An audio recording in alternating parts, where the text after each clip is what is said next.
All right, video number 2 on conjugate acid-base pairs in a reaction. So in the last reaction, we had HCl, we had NaOH, we produced a salt and water. I've again got an acid and a base, I'm getting a salt and I'm getting water. HCl, you're recognising as a strong acid. And if you're asking yourself, how do I know that? You need to memorise the list of strong acids, the list of strong bases and weak acids and weak bases. NH4OH, ammonium hydroxide, is a weak base. Okay, your strong bases are group 1 and group 2 metals with a hydroxide. So we know that this is weak.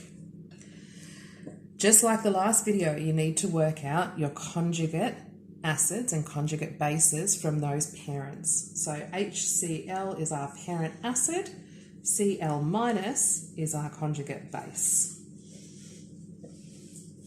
NH4OH is our base, NH4 plus is our conjugate acid. Again, just like the last video, what we're trying to work out is, can these conjugates interact with water in some way to produce a different product and therefore influence the final pH of the solution? So I've got NH4 plus, which is our conjugate acid.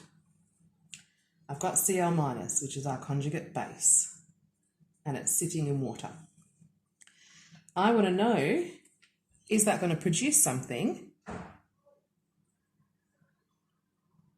Can one of these ions interact with the water in some way? Coming back to our parents, a strong acid gives us a weak conjugate base. We said that in the last video.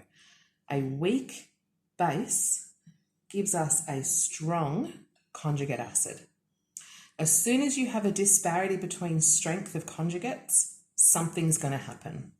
When you've got two strong things or two weak things, neither of them have enough pull or push on hydrogen ions to be able to either donate a hydrogen or accept a hydrogen, so nothing happens.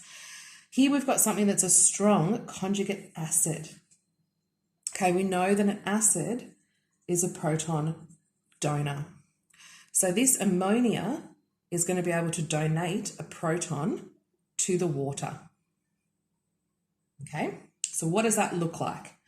NH4 plus donates a proton. What's left over is NH3.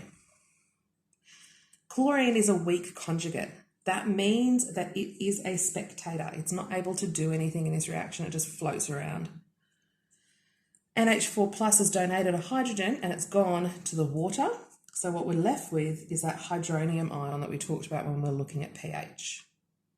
What does that mean?